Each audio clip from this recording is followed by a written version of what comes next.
She was clear and purposeful. She spoke directly into the lens, eyes dry, her cracked grin unwavering. "Tell them I held the line for my dad."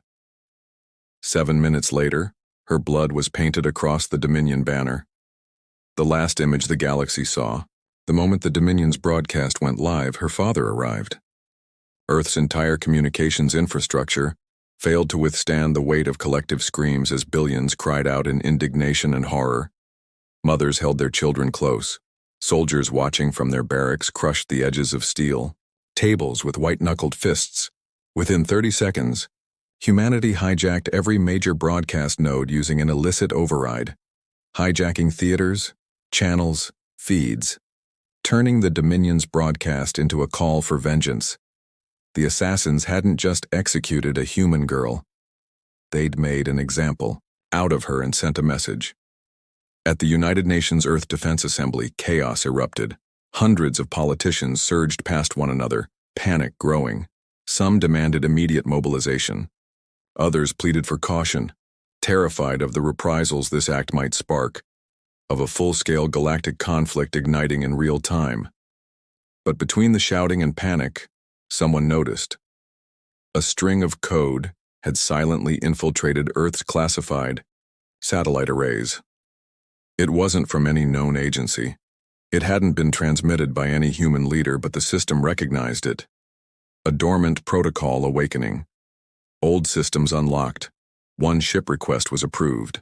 Ultimate identification confirmed. Payload delivered. A request for vault access was granted for a desert site buried beneath forgotten scars and miles of silence.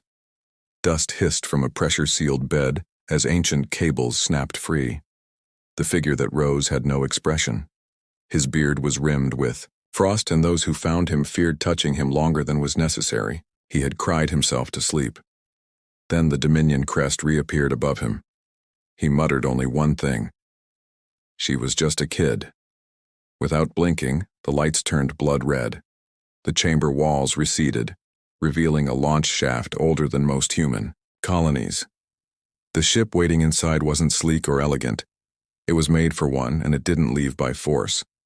While Earth's leaders choked on protocol and screamed across bureaucratic floors, the ship didn't file a flight path. It ignored checkpoints. It didn't respond to pings. Like a ghost, it bypassed gravitational sensors, silent, unseen. It arrived at Oris 5 exactly 7 minutes after Kalia's final heartbeat hit the floor, and somewhere beneath layers of Dominion tech, her blood crossed into hostile airspace.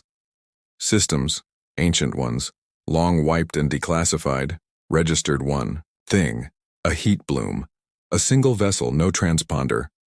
Falling like a meteor, it struck the Dominion command center without warning. Drones scrambled.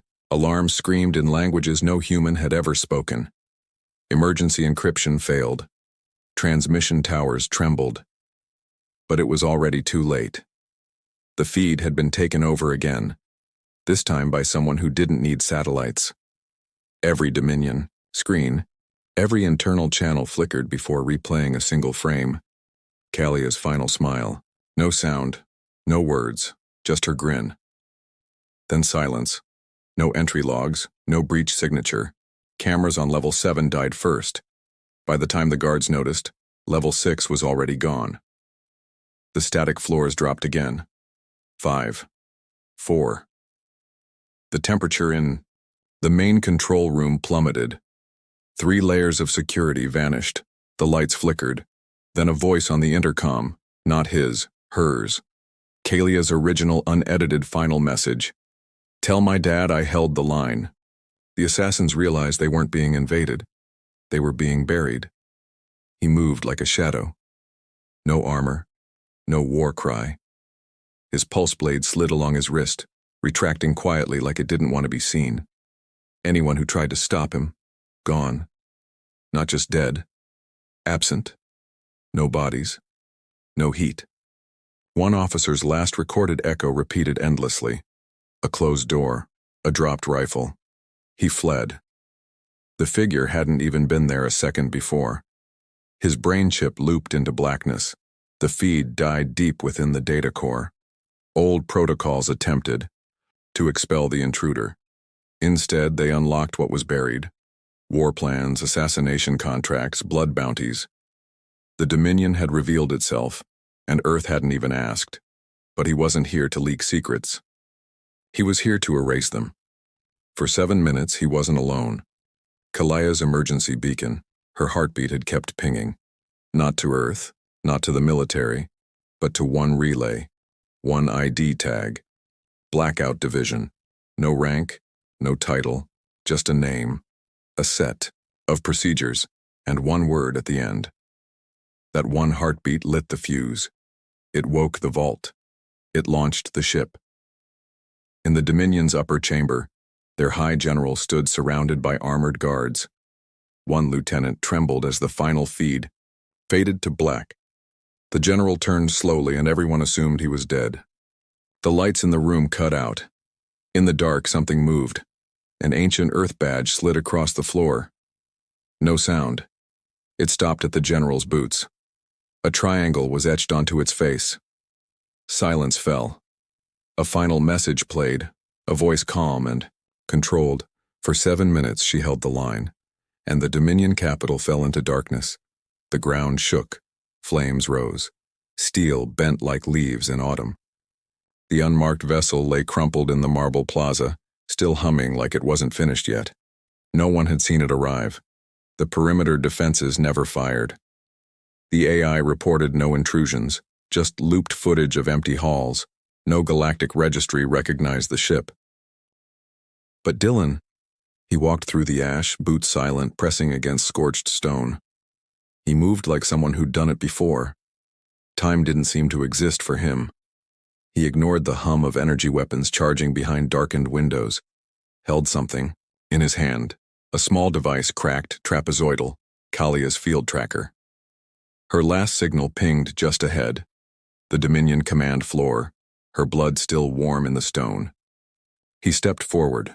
Security scrambled. Sirens screamed. 40 personnel, gone. No bodies, no heat signatures, just weapons left behind. Fear echoed through the fortified halls.